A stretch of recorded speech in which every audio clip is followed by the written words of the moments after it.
ஸ்ரீ ஜனனி ஜோதிடம் YouTube channel பாரம்பரிய ஜோதிடத்தின் பண்பான வழிகாட்டி.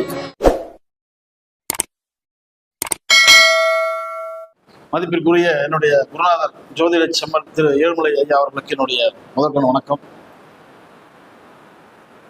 ஸ்ரீ வராகமிகிற ஜோதிட பயிற்சி மையம் நடத்தும் 31வது ஜோதிட கருத்தரங்கிற்கு வருகை புரிந்துள்ள அனைத்து ஜோதிட சொந்தங்களுக்கும் என்னுடைய வணக்கத்தினை தெரிவித்துக் கொள்கிறேன். பாரம்பரிய ஜோதிடத்துல பலன் கூறும் ரகசியம் என்ற தலைப்புல இப்போ பேச எடுக்கிறோம். பொதுவாக நம்ம பாரம்பரியத்துல ஒரு முக்கியமான விஷயம் என்னன்னா, முதல்ல அடிப்படையை முதல்ல நல்லா தெரிஞ்சுக்கணும். ஏன்னா நீங்க எவ்வளவு பெரிய ஜோசியரா போனாலும் சரி, இந்த அடிப்படை ஒரு விஷயம் தெரியல அப்படின்னா நீங்க அவ்வளவு தூரம் படிச்சு முன்னேற்றமாகி உங்களுக்கு பட்ட பதவிகள் கிடைச்சி எந்த பிரயோஜனமும் இல்லை.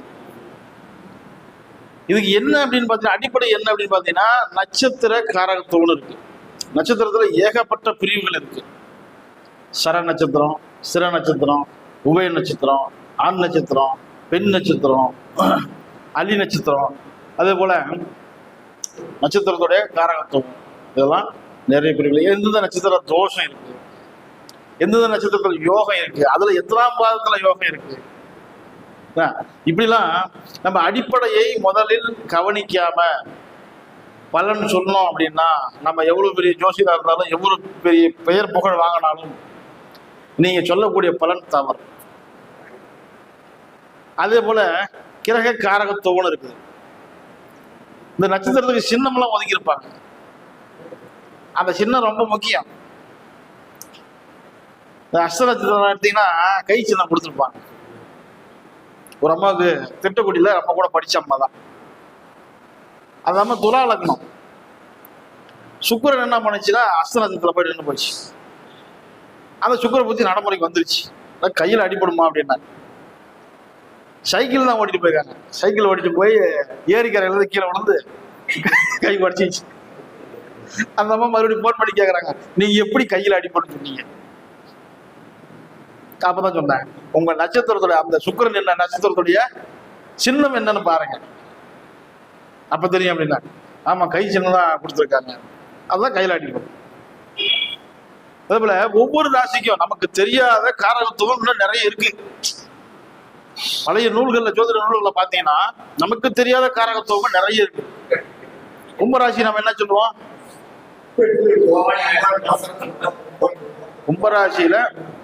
கும்பராசியில நம்ம வந்து பொதுவா குடத்துக்குள் இருக்கும் நீர்,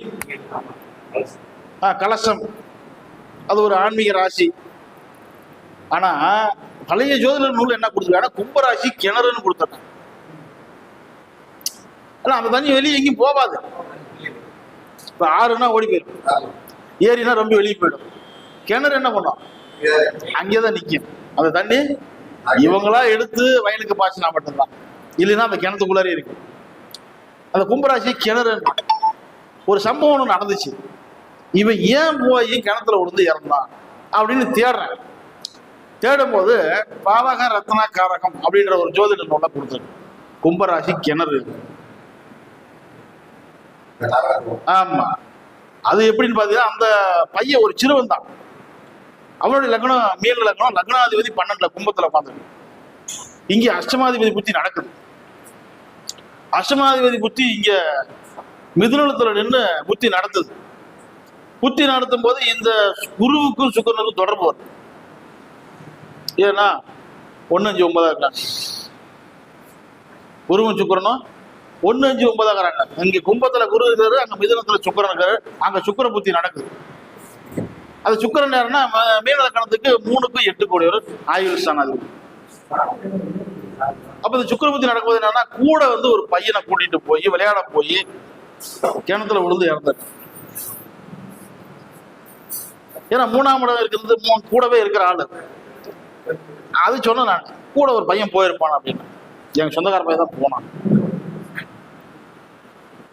இப்படி நாம அடிப்படையை மறந்துட்டு நம்ம பலன் சொல்றோம் அப்படின்னா ஜோதிடத்துல பலன் சொல்ல முடியாது, சொன்னாலும் சரியாக வராது. அந்த வகையில நாம முதல்ல ஜோதிடத்தினுடைய அடிப்படை, இந்த சாஸ்திரத்தினுடைய அடிப்படை விஷயத்துல நம்ம நிறைய புரிஞ்சுக்கணும். ராசி காரகத்துவம் இருக்கு, கிரக காரகத்துவம் இருக்கு, நட்சத்திர காரகத்துவம் இருக்கு, அதுல ஏகப்பட்ட பிரிவுகள் இருக்கு. இப்ப சூரியன்னா தந்தை மட்டும் எடுக்கக்கூடாது. சூரியன் தான், அம்மா வணக்கம், சூரியன் தான் உங்களுடைய பகுதி, தலைப்பாகம். சூரியன் தான் உங்களுடைய கண். சூரியன் தான் உங்களுடைய இரத்த அணுக்கள். இப்படி ஒவ்வொரு கிரகத்துக்கும் ஏகப்பட்ட காரகத்துவங்கள் கொடுக்கப்பட்டிருக்கு. ஒவ்வொரு நட்சத்திரத்துக்கும் ஏகப்பட்ட காரகத்துவங்கள். அந்த சூரியன் சுயசாரத்துல நிக்கிறார் அப்படின்னா அப்பதான் கொடுக்கும் அந்த ரத்தம் சம்பந்தமான குறைபாடுகள், பாதிப்புகள், இதெல்லாம் கொடுக்கும். அதே போல ஒவ்வொரு கிரகத்துக்கும் நீங்க காரகத்துவத்தையும் அதை மேட்ச் பண்ணல, வேற ஒண்ணும் இல்லை. நம்ம சைக்கிள் விழுந்தது காரணம் ஏன் வாகனத்துல போனாங்க? சைக்கிள் ஒரு வாகனம் தானே, அப்ப சுக்கரன் வாகனம் தானே. சுக்கர புத்தி தான் அந்த பக்கம் நடந்தது. துலா லக்னம் சுக்கர புத்தி அஸ்த நட்சத்திரத்துல ஓடுது. சுக்கரன் வாகனம் உடைஞ்சது கை. நட்சத்திரம் அந்த நட்சத்திரத்துடைய சின்னம், கை சின்னம், வாகனம் ரெண்டுமே சம்பந்தப்பட்டுதான் அந்த மாதிரி கை உடைஞ்சது. ஏன்னா நிறைய விஷயங்களை இது போல நீங்க நுணுக்கமா ஒன்னொன்னு நீங்க ஆராய்ச்சி பண்ணும்போது மிக துல்லியமாக பலன் சொல்ல முடியும். அப்படின்னா உங்க பொண்ணுக்கு சொல்ல முடியுமா? ஆமா, ஏன்னா நிறைய விஷயங்களை எடுக்கலாம்.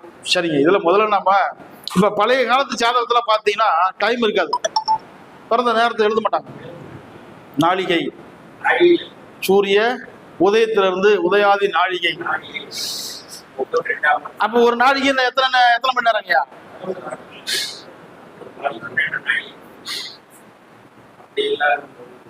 ஒரு நாழிகை என்பது 24 நிமிஷம்.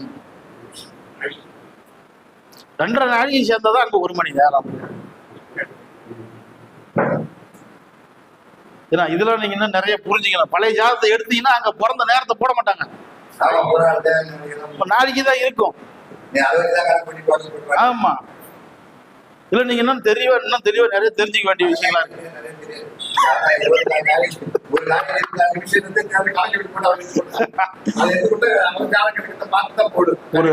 ஒரு நாளிகை என்பது 24 நிமிஷம்.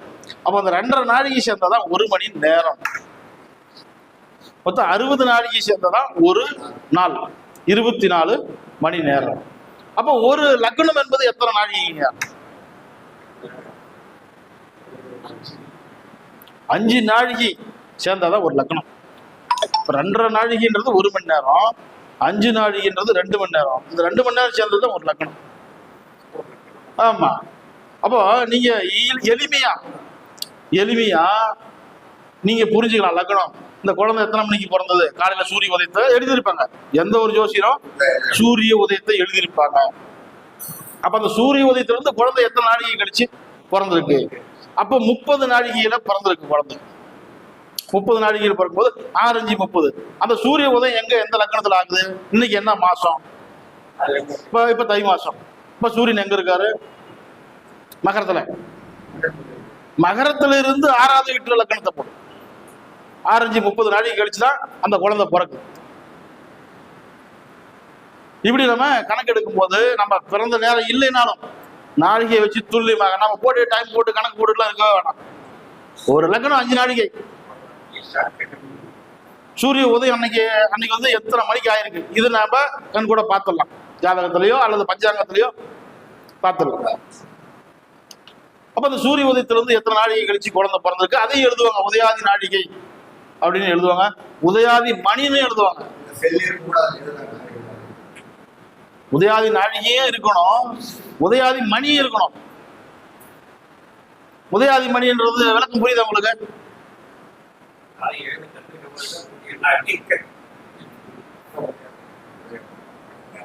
உதயாதி மணியை 2.5 பெருக்குனா நாழிகை வந்துட போகுது.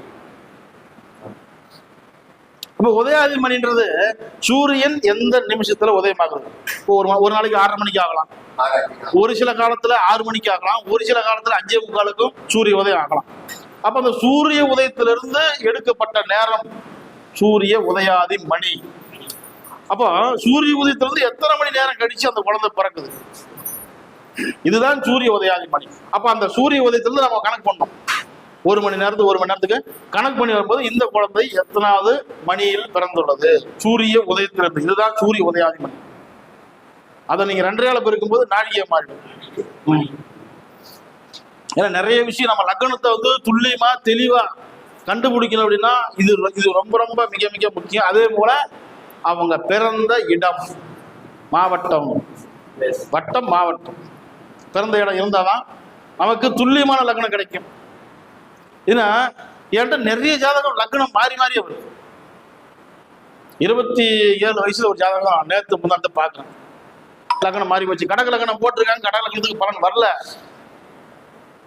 ஒரு பாகை வித்தியாசத்தில் நிற்குது கடக லக்னத்துல. 90க்கு மேல ஒரு பாகையில் நிற்குது. இப்போ 90 வரைக்கும் மிதுனம். அப்போ அந்த ஆரம்பத்தை கடக ஆரம்பத்திலே நிற்குது.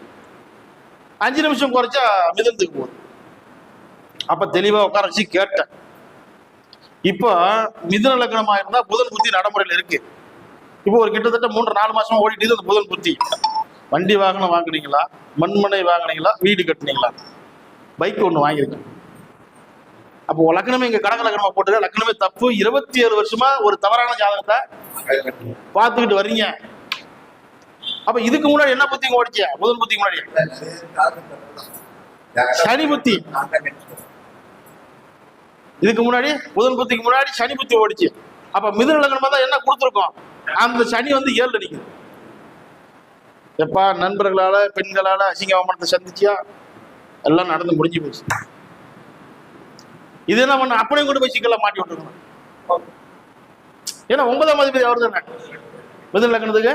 8ஆம் அதிபதி 9ஆம் அதிபதி சனி பகவான் அவரு போய் நிக்கிற இடம் பாதம், 7ஆம் இடத்துல பாதத்தில் நிற்கிறார். அப்ப நீங்களும் இதுல பாதிக்கப்பட்டிருப்பீங்க.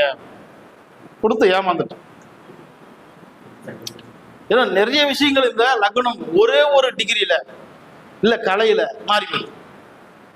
பாகை கலை இதுல வந்து மாறி போயிடுது. நீங்க என்ன தெளிவா பலன் சொல்லணும், துல்லியமா பலன் சொல்லணும்னா உட்கார வச்சு இந்த மாதிரி அவங்களுக்கு நம்ம புரிய வச்சாதான் இதுக்கு முன்னாடி இந்த பலன் நடந்தது, இப்ப இந்த பலன் தான் நடந்துட்டு இருக்கும் அப்படின்னு சொல்லி புரிய வச்சாதான் நம்ம லக்னத்தை துல்லியமாக கிடைக்கலாம். ஆனா ஏகப்பட்ட ஜாதகம் என்கிட்ட லக்னம் மாறி போய் தான் வரும். இதுதான் இது வந்து அடிப்படை விஷயத்த முதல்ல நம்ம ஜோதிட அனைவருமே நம்ம வந்து புரிஞ்சுக்கணும், தெரிஞ்சுக்கணும். சரிங்க. இப்போ பாரம்பரியத்துல கிரக சேர்க்கை இது நம்ம வந்து பொதுவான கிரக சேர்க்கை நம்ம எல்லாரும் பார்த்துருப்போம். பொதுவா குருவும் செவ்வாயும் சேரலாம், குருவும் சந்திரனும் சேரலாம். இவங்களுக்கு திரிகோண கேந்திரமா இருந்தா இதெல்லாம் யோகம் அப்படின்னு நம்ம ஜோதிட நூல்களில் படிச்சிருப்போம், ஜோதிட வகுப்புலையும் படிச்சிருக்கலாம். ஆனா ஒவ்வொரு லக்னத்துக்கும் கிரக சேர்க்கை இருக்குது. முதல்ல மேஷ லக்னத்துக்கு உண்டான கிரக சேர்க்கை, எந்தெந்த கிரகம் சேர்ந்தால் என்னென்ன யோகத்தை செய்யும். இப்ப மேஷ லக்னத்துக்கு சுப கிரகம் அப்படின்னு எடுத்துட்டு முதன்மையான சுப கிரகம் என்ன எடுத்துக்கிட்டா சூரியன் தான். அதுக்கு அடுத்ததுதான் சந்திரன், அதுக்கப்புறம் தான் சுக்கிரன், சுக்கிரனுக்கு அப்புறம் தான் குரு. ஏன்னா குருவுக்கு வந்து விரையாதிபத்தியம் வருது, ஒரு அசுபாதிபத்தியம் வருது. அவர் பாக்கியாதிபதியா இருந்தாலும் விரையாதிபத்தியம் வந்துச்சுன்னா அவர் ஒரு 25% கெடுபலனை செய்வார். மற்ற கிரகங்கள் இந்த சூரியன், சந்திரன், சுக்கிரன் இவர்களெல்லாம் 100% நற்பலனை மட்டுமே, சுப பலனை மட்டுமே செய்வார்கள். நீங்க ஜோதிட நூல்ல படிச்சிருப்பீங்க. என்னங்க சுக்கிரன் நல்லவர்னு சொல்றீங்க, லக்னாதிபதிக்கு இவர் வந்து பகை கிரகமாச்ச, 2-7 மாரகம் செய்யுமாச்ச, நீங்க எப்படி சுபகிரகம் சொல்றீங்கன்னா தனம், குடும்பம், மனைவி, திருமண வாழ்க்கை சுக்கிரன் நல்லா இருந்தா தான் அங்க நடக்கும். இல்லைன்னா தனியா ஒண்டியா தான் இருக்கணும். அந்த வகையில பொதுவா இப்ப மேஷ லக்னம் அப்படின்னு எடுத்துட்டாலே இந்த லக்னாதிபதி கூட எந்த கிரகமும் சேரக்கூடாது. இது ஒரு மெயின் பாயிண்ட். மேஷ லக்னத்துக்கு லக்னாதிபதி செவ்வாய் கூட எந்தெந்த கிரகம் இணையுதோ அந்தந்த கிரகத்தினுடைய ஆதிபத்திய உறவுகள் பாதிக்கப்படும். ஆதிபத்திய உறவுகள் பாதிக்கப்படும், காரகத்துவ உறவுகள் பாதிக்கப்படும். இப்போ லக்னாதிபதி தனித்து நிற்கணும். மேஷ லக்னத்துக்கு லக்னாதிபதி தனித்து தனிமையில் எந்த கிரகத்தினுடைய சேர்க்கையும் இல்லாமல் இருக்கணும். ஆனா சுப கிரகத்தினுடைய பார்வை இருக்கலாம், சேர்க்கை இருக்கக்கூடாது. அந்த வகையில இப்ப மேஷ லக்னத்துக்கு யோகத்தை செய்யக்கூடிய கிரக சேர்க்கை அப்படின்னு பார்க்கும்போது சூரியனும் சந்திரனும் இணையலாம். இணைஞ்சா என்ன ஆச்சு? அன்னைக்கு அமாவாசை ஆச்சு. அமாவாசையில பிறந்தா ரகசிய நடவடிக்கை இருக்கும், திருடன் அப்படின்னு சொல்லக்கூடிய ஒரு வழக்கம் நம்ம ஜோதிடத்துல இருக்கு. ஆனா இந்த மேஷ லக்னத்தை பொறுத்த வரைக்கும் சூரியனும் சந்திரனும் ஒன்னா சேர்ந்தா யோகத்தை மட்டுமே செய்வார். ஏன்னா இது ஒரு கேந்திரம், ஒரு திரிகோணத்துக்கு அதிபதி ரெண்டு பேருமே ஒளி பொருந்திக்கிறாங்க. அப்போ இந்த 4ஆம் இடத்தையும் 5ஆம் இடத்தினுடைய பலனையும் மிக தெள்ள தெளிவாக துல்லியமாக எந்த விதமான குறைகளும் இல்லாமல் கொடுப்பார்கள். அப்போ 4ஆம் இடம்ன்றது சொத்து சுகங்கள் சேர்க்கை, வாகன சேர்க்கை, மண்மனை, வீடு. 5ஆம் இடம் என்பது பட்டம், பதவிகள், பெயர், புகழ், கௌரவம், மதிப்பு, மரியாதை, புத்தி கூர்மை, அறிவாற்றல், வருமுன் அறியும் சக்தி. ஒரு மனுஷனுக்கு 5ஆம் இடம் சிறப்பா இருந்தா மட்டும்தான் அடுத்தது என்ன நடக்குன்றதை யோசிப்பான். 5ஆம் இடம் கெட்டு போச்சுன்னா இன்னைக்கு பொழப்பு ஓடனா போதும், அந்த எதிர்காலத்தினுடைய சிந்தனைகள் வராது. 5ஆம் இடம் பாதிக்கப்பட்ட ஒரு ஜாதகருக்கு எதிர்காலத்தை பற்றிய சிந்தனைகள் வராது. இப்ப இந்த சூரியனும் சந்திரனும் மேஷ லக்னத்துக்கு சேரலாம், இவர் கூட சுக்கிரனும் போய் சேரலாம். ஆமா, சுக்கிரனும் சேரலாம். இவர்கள் இணைவு கேந்திர திரிகோணங்களில் இருந்தால் இன்னும் சிறப்பாக இருக்கும். அதாவது ஒன்றுக்கு மேற்பட்ட நிலபுலன்கள், வாகனங்கள், வீடு, அதே போல ஒன்றுக்கு மேற்பட்ட பட்டம், பதவிகள், அரசியல், அரசாங்கம், இது சார்ந்த விஷயங்களை நிறைய யோகத்தை கொடுக்கக்கூடிய கிரக இணைவு தான் சூரியன், சந்திரன், சுக்கிரன். இவர்களுடைய 3 விதமான கூட்டுகளும் அதாவது சேர்க்கைகளும் இருக்கக்கூடிய மேஷ லக்னத்திற்கு இது போன்ற யோகங்களை மிகச் சிறப்பாக தெளிவாக கொடுக்கக்கூடிய ஒரு அமைப்பு. இதுல குரு இணையலாமா அப்படின்னு கேட்டா குரு இணையக்கூடாது. அப்படி இணைஞ்சிட்டா சொந்த ஊர்ல இருக்கக்கூடாது, பெத்தவங்களோட இருக்கக்கூடாது. ஏன்னா முக்கியமா தாய் தந்தை கூட இந்த ஜாதகம் இருக்கக்கூடாது. அப்படி இல்லாமல் பிரிந்து வாழும் நிலையில் இவருக்கு யோகம் தான். இந்த கிரக இணைவுகளில் குரு மட்டும் இணையக்கூடாது. அப்படி இணையறார் அப்படின்னா இவர் பெற்றோர்களை விட்டு பிரிந்து செல்ல ஒரு சூழ்நிலை உண்டாகும். அப்படி பிரிந்து சென்றாலும் இவருக்கு யோகமே. ஏன்னா குருவுக்கு விரையாதிபதி வருது. யாருங்க அவர்? 9ஆம் அதிபதி, விரையாதிபதி அவர் தான். ஒரு விரையாதிபதி 9ஆம் அதிபதி ஆகி 4ஆம் அதிபதியோடையும் 5ஆம் அதிபதியோடையும் சேரும் போது அப்ப பூர்வீகத்தை விட்டு வெளியில போ, தாய் தந்தையை விட்டு வெளியில போ. இப்படி போகும்போது அந்த யோகம் மிகச்சிறப்பாக செயல்படும். இப்ப இந்த கிரக சேர்க்கையில ஏதேனும் ஒரு கிரகம் ஆட்சியோ உச்சமோ பெறும்போது இன்னும் அதிகப்படியான வசதி வாய்ப்புகளையும் பொருளாதார முன்னேற்றத்தையும், பணம், பொருளாதாரம், பொன்பொருள், பட்ட பதவி, இது அத்தனையுமே கொடுக்கக்கூடிய ஒரு கிரக இணைவு தான் மேஷ லக்னத்திற்கு சூரியன், சந்திரன், சுக்கிரன். குருவோட இணைவு இருந்தா ஜாதகர் வெளியில இருப்பார். குருவோட இணைவு இல்லைன்னா ஜாதகர் உள்ளூர்ல இருக்கலாம். இது போன்ற கிரக இணைவுகள் இருக்கும்போது மிகச்சிறப்பான யோகத்தை இந்த மேஷ லக்னத்தில் பிறந்தவர்கள் அனுபவிப்பார்கள். ஆனா இதுல செவ்வாய் சேர்ந்தது மொத்தமா அப்படியே தொடச்சிடும், வாஷ் அவுட் பண்ணிடும். செவ்வாய் மட்டும் இணையக்கூடாது. லக்னாதிபதி இந்த கிரக சேர்க்கையில இணையக்கூடாது. அப்ப இந்த லக்னாதிபதியோடைய எந்த கிரகம் இணையுதோ அந்த கிரகத்தினுடைய உறவுகள் பாதிக்கும். அப்ப சந்திரன் சேர்ந்தா அம்மாவை பாதிக்கும், சூரியன் சேர்ந்தா அப்பாவை பாதிக்கும். அடுத்தது 5ஆம் இடத்தினுடைய ஆதிபத்தியம் இருக்கு, அப்போ தாய் மாமனையும் பாதிக்கும். குரு இணைஞ்சா அப்பாவை பாதிக்கும், சுக்கிரன் இணைந்தால் மனைவியை பாதிக்கும். இந்த இணைவுகள் பெரும் யோகத்தை கொடுக்கக்கூடிய இணைவுகள் தான். ஆனா செவ்வாய் கூட எந்த கிரகமும் இணையக்கூடாது. அடுத்தது இதுல சனியும் புதனும் இணையக்கூடாது. இணைஞ்சால் அதிகப்படியான கஷ்டத்தை கொடுப்பார். ஏன்னா ஒரு கெட்டவனும் இன்னொரு கெட்டவனும் ஒன்னா சேரும் போது அவங்களுக்கு பலம் அதிகமாயிடும். இப்ப ஒரு ஆளால சமாளிக்க முடியலங்கும் போது இன்னொருத்தன் சேருவான். சேர்ந்து இன்னொருத்தனா ஒரே ஆள் அடிக்கிறதுக்கு 2 பேர் சேர்ந்து வருவாங்க. அப்ப என்ன ஆகுன்னா கெடுபலனை அதிகமாக செய்வார். ஏங்க சனி 10ஆம் அதிபதி தானே, அவர் நல்லா தான் தொழில் நடக்கும். சனி 10ஆம் அதிபதி அவர் தான், பாதகாதிபதி அவர் தான். அதாவது மரணத்தை கொடுக்கக்கூடிய ஒரு கிரகம் அப்படின்னு எடுத்துக்கிட்டா மேஷ லக்னத்துக்கு சனியும் செவ்வாயும் தான்.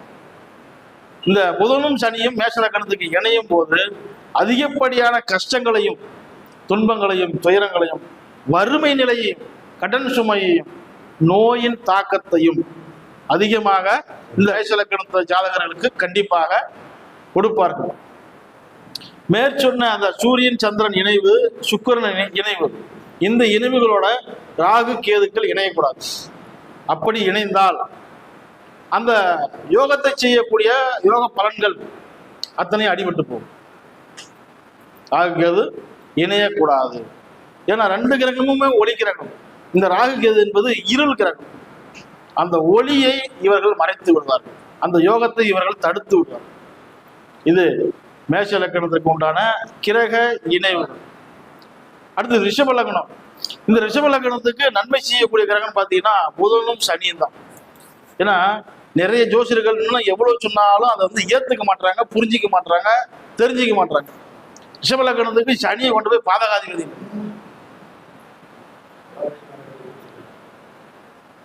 நம்ம தலையால தண்ணி குடிச்சாலும் கூட வந்து புரிஞ்சிக்க மாட்டாங்க. ரிஷப லக்னத்துக்கு முழுக்க முழுக்க யோகாதிபதி அப்படின்னு கேட்டா சனி பகவான் மட்டும்தான். 2வது பட்சம் தான் புதன். ஒரு பூர்வ புண்ணியாதிபதி, இன்னொன்னு தர்ம கர்மாதிபதி. ரிஷப லக்னத்தை தவிர வேற எந்த லக்னத்துக்கும் இயற்கையாக தர்ம கர்மாதிபதி யோகம் இல்லை. 9ஆம் இடத்துக்கும் 10ஆம் இடத்துக்கும் ஒரே கிரகம் வந்து சனி. அது வந்து அதனாலதான் இயற்கையாகவே ரிஷப லக்னத்துக்கு தர்ம கர்மாதிபதி யோகம் உண்டு. ரிஷப லக்னத்துல பிறந்தவங்களை பாருங்க, 90% பேர் ஆன்மீகத்தில் ஈடுபடுவாங்க. ஆன்மீகத்தின் மேல நம்பிக்கை வரும், சாஸ்திரத்தின் மேல நம்பிக்கை வரும், சாஸ்திரத்தை கற்றுக்கொள்வார்கள். பூஜை புனஸ்காரங்கள், புரோகிதம், இதெல்லாம் வந்து ரிஷப லக்னத்துக்காரங்க எளிமையாக கற்றுக்கொள்வார்கள். ஏனென்றால் அவர்களுடைய 5ஆம் அதிபதியே வந்து புதனா இருக்கார். புத்திக்கு காரக கிரகம் அப்படின்னு சொல்லக்கூடிய புதனே அவங்களுக்கு வந்து புத்தி ஸ்தானாதிபதியா வராது, 5ஆம் அதிபதியா வராது. சரிங்க. இப்ப இதுல சூரியன் வந்து ரிஷப லக்னத்துக்கு வேற எந்த ஒரு அசுபாதிபத்தியமும் கிடையாது. அதனால புதன், சனி, சூரியன் இவர்களுடைய இணைவு மிகுந்த ராஜயோகத்தை கொடுக்கும் இந்த ரிஷப லக்னத்தின் பிறந்தவர்.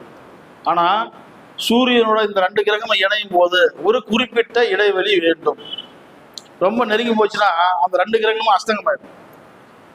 சூரியனுடைய ஒளியில இந்த கிரகங்கள் தன்னுடைய பவரை குறைத்து விடும். அஸ்தங்கம் ஆயிடுச்சுன்னா பலனை குறைத்து விடும், கிடைக்க வேண்டிய பலனை குறைத்து விடும். ஒரு எம்எல்ஏ சீட்டு கிடைக்குதுன்னா இல்லை, அந்த 2 கிரகமும் அஸ்தங்கம் ஆகி போச்சுன்னா எம்எல்ஏ சீட்டு இல்லை, ஊர் தலைவருக்கு நில்லு. குறைத்து விடுமே தவிர செயல்படாமல் போகாது, அதுக்குண்டான பலனை செய்யும். ஏன்னா ஒரு குடும்பத்துல தந்தை நோய்வாய்ப்பட்டுட்டால், தந்தை இருக்காரு ஆனா அவரால் எந்த பிரயோஜனமும் இல்லை அப்படிங்கிற மாதிரி இந்த புதனும் சனியும் சூரியனோட நெருங்கி அஸ்தங்கமாகும் போது எல்லாமே இருக்கும், ஆனா குறைவாக இருக்கும். கிடைக்கக்கூடிய பட்டம் பதவிகளும் குறைவாக இருக்கும், வருமானத்தையும் குறைவாகும், தொழில் வேலை உத்தியோகம் இதுக்கு உண்டான பலனையும் குறைச்சிடும். அப்போ இந்த சூரியன் புதன் சனி இணைவு, இன்னும் நிறைய பேர் சொல்லுவாங்க சனியும் சூரியனும் ஒன்னா இணையக்கூடாது, 2மே பகைக்கிறாங்க. இது பொதுவான விதிதான், ஜோதிடத்தில் சொல்லக்கூடிய ஒரு பொதுவான விதிதான், சூரியனுக்கும் சனிக்கும் பகை. ஆனா 2 பேர் சேர்ந்தா ரிஷப லக்னத்துக்கு நன்மை. 9, 10 இது 4, 4, 10, 9 இது கூட 5ஆம் அதிபதியும் சேர்றாரு. அப்ப என்ன, அரசு வேலை, அரசு உத்தியோகம், அரசியலில் முக்கிய பதவி, பொறுப்பு இதெல்லாம் கொடுக்கக்கூடிய ஒரு அமைப்பு. இப்ப இதுலயும் லக்னாதிபதி போய் சேரக்கூடாது. இந்த கிரக இணைவுல லக்னாதிபதி இணையக்கூடாது.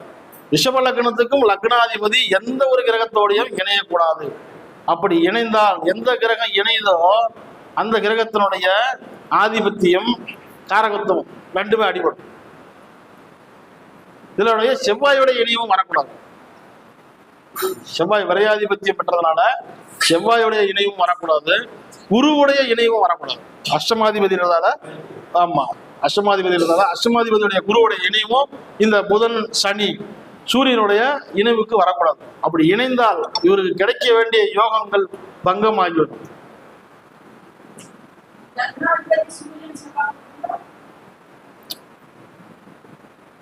இல்ல இப்ப அந்த சூரியன் அப்படின்னு பாத்தீங்கன்னா 4ஆம் இடத்தினுடைய பாதிப்பு கொடுத்துரும். 4ஆம் இடம் பாதிக்கும், தாயாரை பாதிக்கும். காரகத்துவம்ன்றது தந்தையை பாதிக்கும். செவ்வாயின்றது சகோதரனை பாதிக்கும், கூட பிறந்த சகோதரன் சகோதரிகளை பாதிக்கும். அடுத்தது 7ஆம் இடம் ஆதிபத்திய செவ்வாய் வாங்குறாரு ரிஷப லக்னத்துக்கு. அப்போ மனைவி கணவன் இவர்களை பாதிக்கும். இல்ல அந்த உறவுகளில் பிரிவுகள் வம்பு வழக்குகள் ஏற்படும்.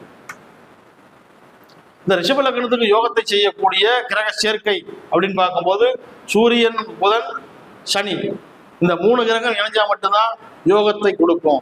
மற்ற கிரகங்கள் செவ்வாய், குரு, சுக்கிரன் இவர்களுடைய இணைவு பெரும் பாதிப்பை கொடுக்கும். தனக்கு தானே தீங்கு வைத்துக் கொள்வார். அப்ப அந்த சுக்கிரன் எந்தெந்த கிரகத்தினோட இணையும் போது அந்தந்த கிரகத்தினுடைய காரகத்துவமும் ஆதிபத்தியமும் பாதிக்கப்படுகிறது. அந்த உறவுகளில் பகை உண்டாகும், கடன் சுமை அதிகமாகும், மருத்துவ செலவுகளை அதிகமாகும், வம்பு வழக்குகளை நீண்ட நாளைக்கு நடத்தி வைக்கும் இந்த சுக்கிரனுடைய இணைவு. அதே போல குருவுடைய இணைவும் இதே பலன்களை செய்யும். அந்தந்த காரகத்துவ உறவுகளுக்கு அறுவை சிகிச்சையோ விபத்துகளையோ ஏற்படுத்தும் அந்த குருவுடைய இணைவு ரிஷப லக்னத்தை பொறுத்தவரை.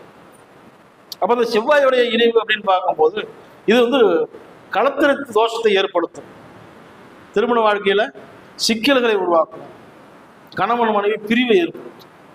இந்த செவ்வாயுடைய இணைவு இந்த கிரக கூட்டுக்குள்ள வரக்கூடாது.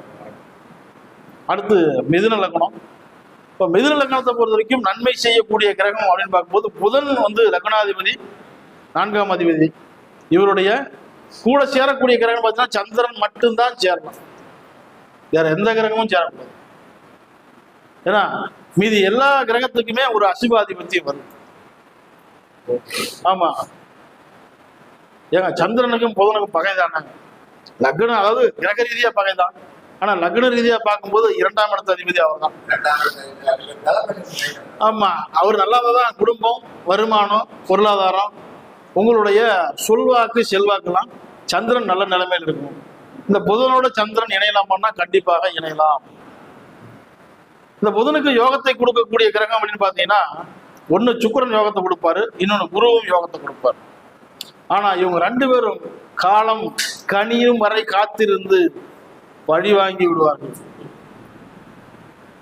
ஒண்ணு களத்தரம ரீதியா, இன்னொன்னு தொழில் ரீதியா. இந்த 5ஆம் இடம் சுக்கிரன்றதால பூர்வீக ரீதியா, குழந்தைகள் ரீதியா இந்த மிதுன லக்னத்துக்காரங்களுக்கு சரியான ஒரு பாடத்தை கற்றுக் கொடுத்து வருவார்கள். இதுல அடிக்கடி ஏமாறக்கூடிய லக்னம் இதுதான், மிதுன லக்னம் தான்.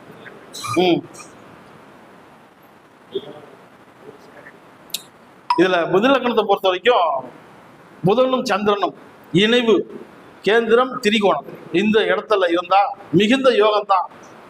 பணக்கார வசதி வாய்ப்புகள் நிறைந்த ஒரு அமைப்பு யோகத்தை கொடுக்கும்.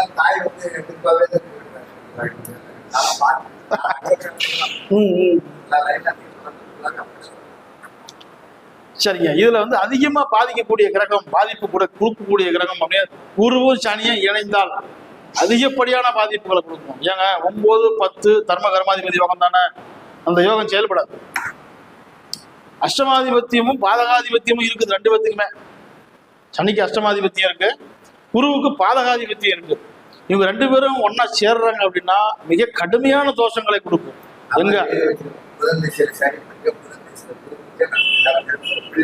கண்டிப்பா இவர்களுடைய இணைவு அப்படின்னு பார்க்கும்போது தன்னுடைய களத்திரம், மனைவி, கூட்டாளி, கூட்டு தொழில், அடுத்தது தந்தை, இந்த உறவுகள் அத்தனையுமே பாதிக்கப்படும். கண்டிப்பா வரும். ஏன்னா 8, 7 பாதகம் சேரக்கூடாது. 2மே மரணத்தை கொடுக்கக்கூடிய கிரகம் தான். மரணத்துக்கு ஒப்பான கண்டத்தை கொடுப்பார்கள். அல்லது அந்த உறவுகள் சார்ந்த, அந்த ஆதிபத்தியம் பெற்ற கிரகங்களுடைய உறவுகள் சார்ந்த நபர்களுக்கு 7ஆம் இடம்னா மனைவி, 9ஆம் இடம்னா தந்தை, இந்த வழி உறவுகளுக்கு மரணத்திற்கு ஒப்பான கண்டத்தை, அறுவை சிகிச்சை, விபத்து இது போன்ற பலன்களை கொடுப்பார்கள். பொதுவாக மிதுன லக்னத்தை பொறுத்தவரை சனி மற்றும் குருவுடைய இணைவு இருக்கக்கூடாது. இருந்தால் மிக கடுமையான தோஷத்தை, பாதிப்புகளை ஏற்படுத்துவார். அடுத்து இந்த குரு யாரோடெல்லாம் சேரலாம்? கண்டிப்பா யாரோடையும் சேரக்கூடாது. குரு தனிச்சிருக்கிறது நல்லதுதான். அதே போல ஆட்சியும் உச்சமும் பெறக்கூடாது. இல்ல தனிச்சிருக்கலாம். எந்த ஒரு அசுபாதிபத்தியம் பெற்ற கிரகமும் தனிச்சு இருக்கும் போது அதிகப்படியான கெடுபலனை செய்யாது. இன்னொரு கிரகத்தோடு சேரும் போது அந்த கிரகத்தையும் சேர்த்து கெடுது. இப்போ சனியும் சந்திரனும் சேரக்கூடாது. மிதுன லக்னத்தை பொறுத்த வரைக்கும் சனியும் சந்திரனும் சேரக்கூடாது. வரும் வருமானம்லாம் வரும், உங்க அப்பா மூலியமா வரும், பாட்டன் அதாவது பூர்வீக சொத்து மூலியமா வருமானம் வரும். எந்த வழியில் பணம் வருதோ அந்த வழியிலே போகுது. அது போன்ற ஒரு நிலையை உருவாக்கும். சனி சந்திரன் சேர்க்கை வந்து மிதுன லக்னத்துக்கு இருக்கக்கூடாது. இருந்தால் பொருளாதாரத்தை ஒரே அடியா கொடுத்து டப்புன்னு காலி பண்ணிடும். அதுபோல சூரியனுடைய இணைவு வரக்கூடாது. சூரியனுடைய இணைவு, லக்னாதிபதி மற்றும் சந்திரன் இவருடைய இணைவு, இந்த இணைவுகளில் சூரியனுடைய இணைவு வரக்கூடாது. அதே போல சனி குருவுடைய இணைவுகளில் சூரியனும் இணையக்கூடாது, செவ்வாயும் இணைக்கூடாது. இப்ப இந்த இணைவுகள் அதிகமா இருக்கு, ஒரே ராசியில இருக்கு அப்படின்னா கண்டிப்பாக மிதுன லக்னத்துக்காரர்கள் படாத அவஸ்தைகளை, இம்சைகளை, வேதனைகளை அனுபவிப்பார். இதுக்கு நன்மை செய்யக்கூடிய கிரகம் அப்படின்னு பார்த்தீங்கன்னா சந்திரனும் புதனும் மட்டும்தான் நன்மை செய்யக்கூடிய கிரகம் மிதுன லக்னத்துக்கு பொறுத்த வரைக்கும். இவர்களுடைய இணைவு மிகுந்த யோகத்தையே செய்யும். அடுத்து கடகலக்னம். கடகலக்னத்தை பொறுத்த வரைக்கும் இதுல வந்து யோகத்தை செய்யக்கூடிய கிரகம் செவ்வாய் மட்டும்தான். அடுத்தது சூரியன், சந்திரன். இந்த 3 கிரகமும் இணையலாம். சந்திரன் ஒண்ணு, லக்னாதிபதி ஒண்ணு, 2ஆம் இடம் குடும்பாதிபதி சூரியன் ஒண்ணு, அடுத்தது பஞ்சமாதிபதி, அடுத்தது 10ஆம் அதிபதி அவர் தான். இந்த 10ஆம் இடத்துக்கும் 5ஆம் இடத்துக்கும் ஒரே கிரகமா அந்த செவ்வாய் வர காரணத்தினால இவர்களுக்கு இயற்கையாகவே அந்த சக்கரவர்த்தி யோகம்ன்றது இருக்கும். கடகலக்னத்துல பிறந்தவங்களுக்கு இயற்கையாகவே சக்கரவர்த்தி யோகம் அப்படின்ற ஒரு நிலை, அப்படின்ற ஒரு அமைப்பு இயற்கையாகவே உண்டு. இந்த இணைவுல செவ்வாயோட சந்திரன் சேரலாம், சூரியன் சேரலாம். அப்படி சூரியன் சேரும்போது என்னன்னா குறைஞ்சபட்சம் சூரியனுக்கும் செவ்வாய்க்கும் 17 பாகை வித்தியாசம் இருக்கு. அதுக்குள்ள அந்த சூரியனும் செவ்வாய் இருக்குதுன்னா அந்த கிரகம் செவ்வாய்ன்றது அஸ்தங்கமாயிடும். அப்போ அந்த 5ஆம் இடத்தினுடைய பலனையும் கொடுக்காது, 10ஆம் இடத்தினுடைய பலனையும் கொடுக்காது. ஏன்னா அது ரெண்டையுமே கெடுத்துடும். 5ஆம் இடம் பூர்வீகம், செவ்வாய் சந்திரன் இணையலாம். லக்னாதிபதி இருக்கலாம், லக்னாதிபதி, பூர்வ புண்ணியாதிபதி, தொழில் ஸ்தானாதிபதி. அது எந்நேரமும் தொழில் வேலை பற்றி சிந்தனை, பூர்வீக சம்பந்தப்பட்ட சிந்தனை, குழந்தைகள் சம்பந்தப்பட்ட சிந்தனையாவே ஓடிடும். இந்த சிந்தனைலாம் உங்களுக்கு இருந்துட்டே இருக்கு. எப்பவுமே எந்த கிரகம் லக்னாதிபதியோடைய சேருதோ அந்த கிரகத்தினுடைய காரக உறவுகளுடைய சிந்தனை மட்டுமே உங்களுக்கு ஓடிட்டு. பூர்வீகம், புத்திரம், அடுத்தது தொழில், வேலை, உத்தியோகம். இப்போ இந்த கடகலக்கணத்துக்கு சூரியன், சந்திரன், செவ்வாயோடைய இணைவு மிகுந்த ராஜயோகத்தை கொடுக்கும். அதே போல குரு, சனி இணைவு, அடுத்தது புதன் இணைவு, இது இருந்துச்சு அப்படின்னா அதிகப்படியான கஷ்டங்கள், அதிகப்படியான வம்பு வழக்குகள், மருத்துவ செலவுகள் இதெல்லாம் கொடுக்கக்கூடிய அமைப்பு குரு, சனி, புதன் இந்த இணைவுகள். இதுல சுக்கிரனும் போய் சேர்ந்துட்டாருன்னு வச்சுக்கோங்க, கூட இருக்கிற கூட்டாளி உங்களை காலி பண்ணிடுவாங்க. ஏன்னா சுக்கிரன் ஒரு பாவி, மகா கொடிய பாவி. கடகலக்கணத்துக்கு நம்ம வச்சு ஏமாத்துருவோம். 5ல இருந்தா பூர்வீக சிக்கல் தான். பூர்வீக சிக்கலை கொடுப்போம். அடுத்து 5, 11 ஆசையை தூண்டி மோசம் செய்யும்.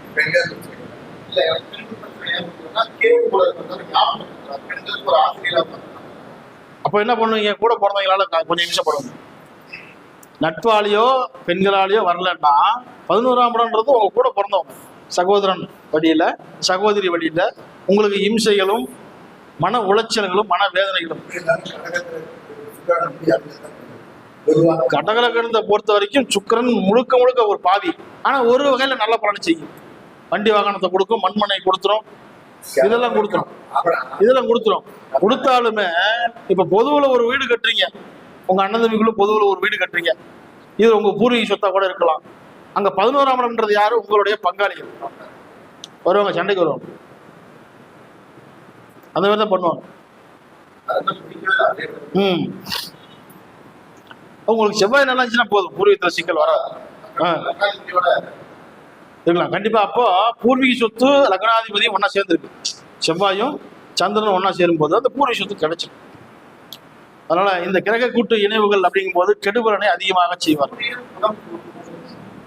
புதன் இணையக்கூடாது, குரு இணையக்கூடாது. பண விஷயத்துல நிறைய சிக்கல்களை சந்திக்கணும்.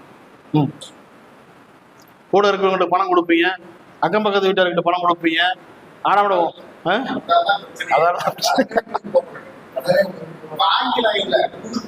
அதான் சொல்றேன். இப்ப 2ஆம் இடம்ன்றது சூரியன், உங்களுடைய பணம். அந்த புதன்ன்றது 3ஆம் இடம், 12ஆம் இடம். அப்போ உங்க அருகில் இருக்கவங்கள, உங்க அக்கம் பக்கத்து வீட்டார்கிட்ட பணம் கொடுப்பீங்க, உங்க கூட இருக்கிறவங்களுக்கு கொடுத்து உதவுவீங்க.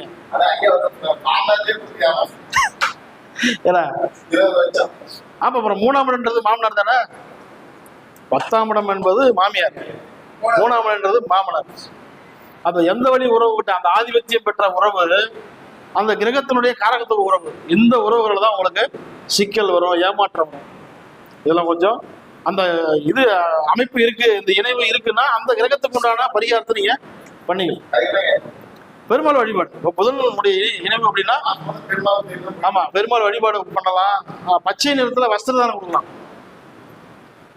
பச்சை நிறத்துல வஸ்திர தானம் கொடுக்கும். அந்த மாதிரி பண்ணிட்டு வரும்போது உங்களுக்கு ஏற்படக்கூடிய அந்த ஏமாற்றங்கள், சிக்கல்கள், வம்புகளுக்கெல்லாம் குறையும். வராதுன்னு சொல்ல முடியாது, குறையும்.